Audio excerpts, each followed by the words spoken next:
we will welcome to the podium head coach Dave Doeren along with his 3 student athletes. Folks, we'll spend about 15 minutes with Coach Doeren as we wrap things up here in the grand ballroom of the Westin in Uptown Charlotte. We'll have 15 minutes with Coach, then 5 minutes with each of our student athletes. As we have done previously, we will get to as many questions as we can. We will continue to ask for your courtesy to identify yourselves and the agency that you are with. We will knock out as many questions as we can, and Coach, I believe we'll start in the first row to your left, and we will hustle a microphone down his way.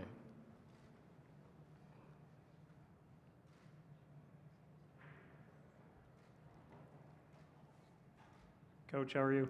Good, how you doing? Doing well. Dan Tortora, wakeupcalldt.com.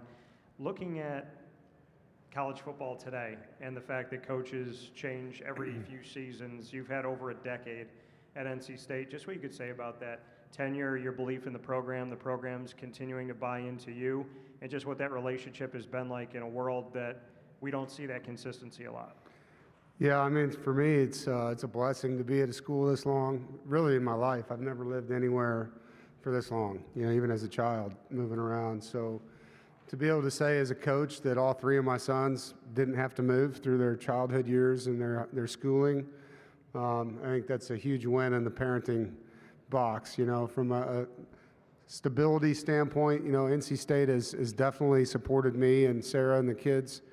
I love the leadership. Chancellor Woodson has been huge in this for me, and now Boo Corrigan.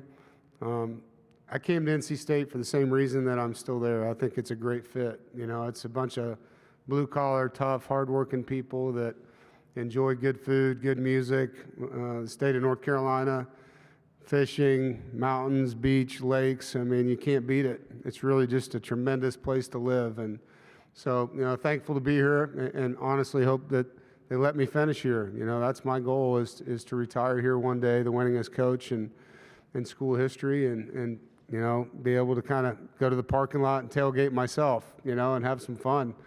Maybe not have as much stress, you know, and get a little bit more vacation every now and then. But it's a fun group too, and the guys that I've been able to coach and the coaches I've been able to work with, you know, make it the ride that's what it's about. You know, it's that journey you have. Coach, follow the aisle right up the middle and then to the right on the edge. Hey, Dave. Mike Barber from the Richmond Times-Dispatch. Good to see you. You mentioned that fit and culture. I'm curious, Robert and I, how has he fit in? How has that relationship gone? And how has his work on the field progressed? Yeah, it's great having Coach and I. You know, I have several staff members that worked with Robert at other stops before I hired him that could really give me some good insight into what this relationship would be like for me with Ruffin McNeil and him going back to Texas Tech and UNLV. Tony Gibson, my D coordinator, and he were together at Arizona. Brian Mitchell and he were together at BYU. So I had some insight, you know, into what kind of person I coached against Coach and I 4 different times, and knew the kind of play caller that he was and what his guys were like to play against. And so it's been a great match. Yeah, he's very unique. For those of you that have interviewed him, you know where I'm coming from with that. He's definitely a different personality in a good way. He is a fun personality, but he is a tough ball coach. You know, he expects guys to do things a certain way. He's demanding.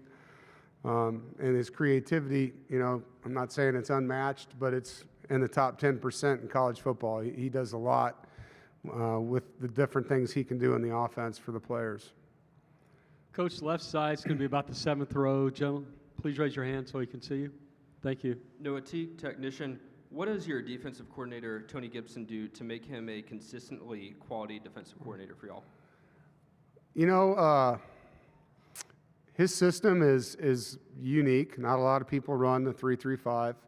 He understands the ins and outs of it really, really well. He knows how people are going to attack him. He knows, you know, what the answers are before they happen. So if they do this, I'm going to do this. He has that for everything. He has a good progression, not just of teaching, but of when to add things in and when it's time to change things up.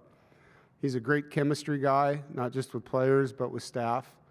I like that he's tough on the guys. He demands a lot, but he's also a guy that loves on his players. Yeah, he's really, really been a great hire for us, and he's done a tremendous job, and so have the coaches that are with him. And I know Peyton and Aiden will speak to this. That chemistry of that side of the ball is, and not that it's not on the other, but Tony deserves a lot of credit for that. When he was promoted 4 years ago, I guess it was, to defensive coordinator, he changed a lot of things, and those things have paid off for us. Coach, to your right on the fourth row, we've got two gentlemen side by side. They'll ask your next two questions. Kenton Gibbs with Locked On ACC. Coach, they say that the team takes on the attitude and temperament of the head coach, and we've seen that over the years with you and this team being very tough, hard-nosed, all that good stuff. And it seems like this team is on the cusp, year after year after year, right there. Yeah. What needs to change with this team or with you or in general to kind of break through that ceiling and get your first ACC championship? I'd love to see it, and it's great to see you, Kent, as a former player of mine. We finished second in the league a couple times record-wise. Second in the league for league wins 3 years now combined, and I think it's third over the 10 years that I've been here for league wins. So we've had a lot of success. How do you get over the top? It's a great question. I say this to the team, it's one more play sometimes, or one more player sometimes, or one more play call. It's a very little thing that takes place. Sometimes you got to have some luck too. Staying healthy is a big thing in college football. If you look at the teams that make it to the end, that's a factor. And so there's a lot of pieces in it, and I've been fortunate to win championships at several of the schools I've been at. Those things come together, at the right time, and you just make some clutch key plays. Sometimes it's just a routine play at the right time. And once you do it one time, it's amazing. The repetition of it's not as hard as the first time doing it, in my opinion, because of the belief that goes with it. Keep your focus right there, Coach, the gentleman right next to him. Grayson Boone, Locked On Wolfpack. Coach, you bring in an experienced OC in Robert and I. You bring in an experienced O-line coach, Coach Tujay, and you bring in an experienced quarterback to pilot this thing in Brennan. Can you speak on where you feel the ceiling is for this new look offense in 2023? Well, I think the ceiling's being the best in the league. That's our goal. We can't control the stats and all the things outside of the ACC. We got to try to win the ACC. And our goal is always going to be the best statistically in the areas that we consider important. And so I know Coach Anai has his pillars on offense that he preaches to these guys that they're going to be working hard to attain. And it's no different on defense. We want to finish in the top 1, 2, or 3 in every category that we care about. And there's certain tenets of the program, when it comes to taking care of the football on offense and taking the ball back on defense that is paramount for us. The penalties, it's an area that hurt us a few years ago, not beating ourselves with things we can control. So there's a lot of things you look at. But I don't think, at this phase of the season, you can ever say this is what we're going to be. Like, you have to go earn it. You got to get on the grass and go play and get in these games and see who's better. Coach, to your left, second row, almost towards the wall. Corey Smith with 24/7 Sports, Hey, Corey. Pack Pride. Dave, obviously last year the dynamic was completely different. Do you feel like your teams perform better when there's not as heightened of expectations, when you are seen as the underdog going into the season? I've been asked that a lot. I think we performed really well last year considering 4 quarterbacks had to play. There's never been a team in the history of college football win 8 games with 4 quarterbacks. So, when you sat in this meeting a year ago, we would all said 8 wins was not what we were hoping for. But I know I was quoted last year saying this. You guys are asking me to predict 12 games with the lineup that I have for game 1. And that's not reality. The team changes a lot when you lose a quarterback, another quarterback. And so the fact that our complementary football played into it, the defense was number 1 in the league in scoring defense. The special teams were number 1 in the league. Our offense did not turn the football over and kept us in games. And so that's how we won. And I look at last year as a huge success with the difficulties we faced. Would have loved to have not had those challenges and been in the championship game and all that, but that's not the reality of sports. You have to compete with what you have to compete with. And felt like this staff did that. and we're going to do it again. And hopefully, you know, we will have obstacles, we will have adversity, we'll have things happen we didn't want. I just hope that they're not in the injury category when we're facing them. Coach, we're going to go to right side, sixth row, almost to the right, far right. Hi, Coach. Damian Sordelet with the Roanoke Times. There's plenty of game film on what Brennan Armstrong can do in Robert Anani's offense, but what has he done in terms of ingraining himself within the locker room, within the offense that you've seen through the spring and the summer, and how good of a teammate he is? Yeah, I think it's probably a question to ask these players when they come up here. You know, from my standpoint, I like how he just came in, put his head down, and went to work. And it proved himself in his competitive spirit. You know, going back to the winter runs, he put him in a competition, and he's winning every rep. You know, and you see how he cheers on his teammates when they win things. You know, and his excitement level for that, how hard he competed in spring ball, and you'd see him coaching guys, and just the way he goes about his business. You know, is where the respect for me is. But as far as how he's with them, I think that's probably better for them to answer. Coach, we're going to sneak in one more. Young lady to the right. We're going to get to her question, please. About halfway back.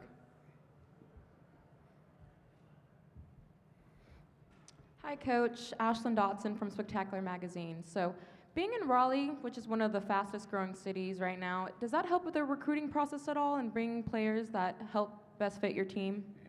You know, for some it does. You know, I think the internships that are available due to the growth and the fact that it's still growing and Apple bringing all this stuff to the Triangle, it definitely helps for the guys that care about that. You know, and I also think it being the capital, the different things that are already there industry-wise, and now that NIL is what it is, there's opportunity in that, you know, to have more corporations, more businesses for these guys to potentially be contacted by through the collective. So, you know, it's crazy being there now, going on 11 years and seeing the growth of our city every year. And the highways are a mess. They can't keep up with the growth and the number of new schools and, you know, new restaurants, new this, new that. It's an awesome place to live right now.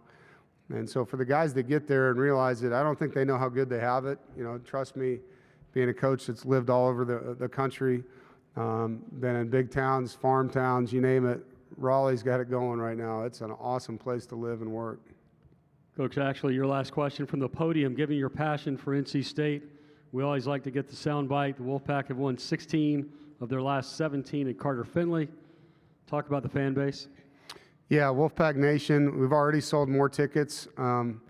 This was 2 weeks ago. They told me there was only 2,000 seats left for the entire season, completely combined. And so the most tickets they've ever sold in school history for football, the most revenue generated from that as well.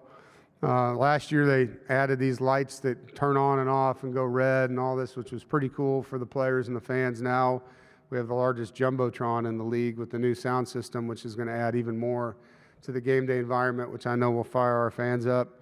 So we love the Wolfpack fan base and continue to ask them just to be in the stands for 4 quarters and try to make life hell on the opponents. Coach, thank you. If you'll switch places with your quarterback, Brennan, if you'll step up. Folks, we've got 5 minutes with Brennan. I know there are going to be a lot of questions. We'll try to get to as many as we can. Brennan, welcome.